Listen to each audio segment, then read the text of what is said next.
নীলাচল নিবাসায় নিত্যায় পরমাত্মনে বলভদ্রায় সুভদ্রাভ্যং জগন্নাথায় তে নমো। তো ৪১ অধ্যায় শ্রীলরূপ গোস্বামী কৃত ভক্তি রসামৃত সিন্ধু পশ্চিম বিভাগ তৃতীয় খণ্ড ৪১ অধ্যায় সখ্য ভক্তি। তো দুই পাণ্ডবেরা যে কিভাবে শ্রীকৃষ্ণের সঙ্গ উপভোগ করতেন তার বর্ণনা করে বলা হয়েছে। শ্রীকৃষ্ণ যখন কুরুদের রাজধানী ইন্দ্রপ্রস্থে উপস্থিত হলেন, মহারাজ যুধিষ্ঠির তৎক্ষণাৎ বেরিয়ে এসে শ্রীকৃষ্ণের মস্তক আঘ্রাণ করলেন। তো বৈদিক প্রথা অনুসারে ছোটরা যখন বড়দের চরণ স্পর্শ করে তখন তাদের প্রতি শ্রদ্ধা প্রদর্শন করে তখন বড়রা ছোটদের মস্তক আঘ্রাণ করেন।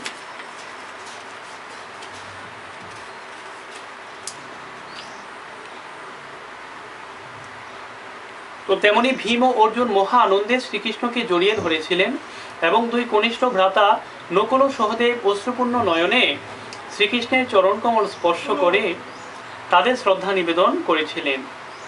এইভাবে পঞ্চ পাণ্ডবেরা সকলেই সখ্য রসে শ্রীকৃষ্ণের সঙ্গে সঙ্গ উপভোগ করেছিলেন।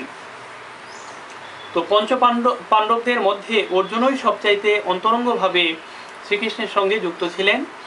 তিনি অতি সুন্দর গান্ডীব ধনুক তার হস্তে ধারণ করেন, তার জঙ্ঘাদয় হাতির সুরের মতো এবং তার চক্ষুদয় সর্বদাই আরক্তিম।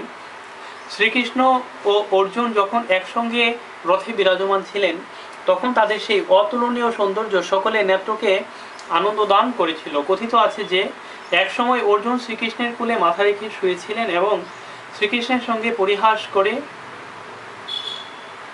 গভীর প্রশান্তিতে হাস্যোজ্জ্বল চিত্তে শ্রীকৃষ্ণের সঙ্গসুখ উপভোগ করেছিলেন।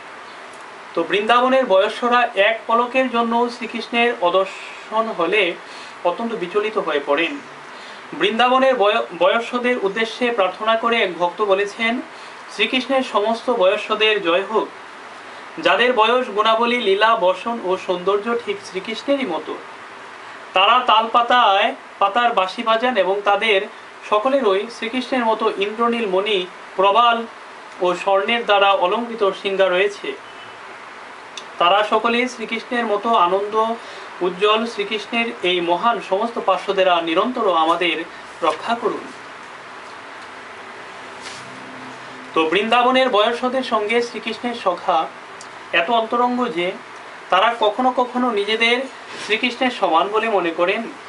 এই ধরনের সখ্যভাবের একটি উদাহরণ হচ্ছে, শ্রীকৃষ্ণ যখন তার বাম হাতে গিরি গোবর্ধন তুলে ধরেছিলেন তখন তার বয়স্করা বলতে থাকেন, হে সখে, কোন রকম বিশ্রাম ছাড়াই তুমি গত 7 দিন ও 7 রাত ধরে দাঁড়িয়ে রয়েছ। তোমাকে এইভাবে কঠোর পরিশ্রম করতে দেখে আমরা অত্যন্ত ব্যথিত হচ্ছি।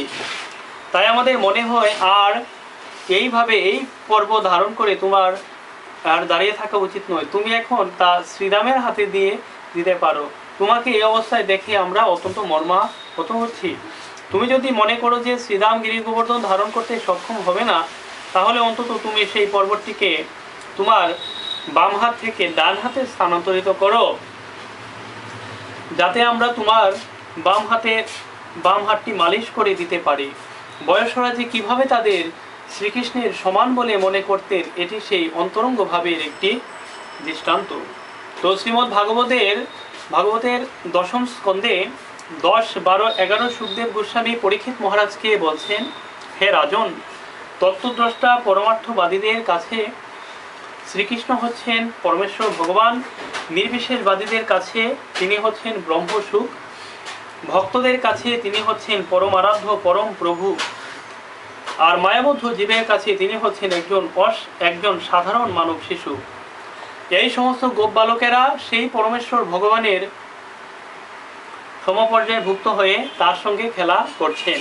তার থেকে সহজেই বোঝা যায় যে এই সমস্ত বালকেরা তাদের পূর্বজন্মে কত পুণ্যরাশি সঞ্চয় করেছেন, যার ফলে আজ তারা পরমেশ্বর ভগবানের অন্তরঙ্গ সখারূপে খেলা করছেন। বৃন্দাবনে তার বয়স্কদের প্রতি শ্রীকৃষ্ণের মনোভাব আমরা একটি বর্ণনার মাধ্যমে জানতে পারি। তিনি এক সময় বলরামকে বলেন, হে প্রিয় ভ্রাত, অঘাসুর যখন আমার সখাদের গ্রাস করছিল তখন আমার চোখ দিয়ে উষ্ণ অশ্রুধারা ঝরে পড়ছিল। এই অশ্রুধারা যখন আমার দুগাল ভাসিয়ে দিচ্ছিল, হে প্রিয় জ্যেষ্ঠ ভ্রাত, তখন ক্ষণিকের জন্য আমি সম্পূর্ণভাবে আত্মহারা হয়ে পড়েছিলাম। হরে কৃষ্ণ।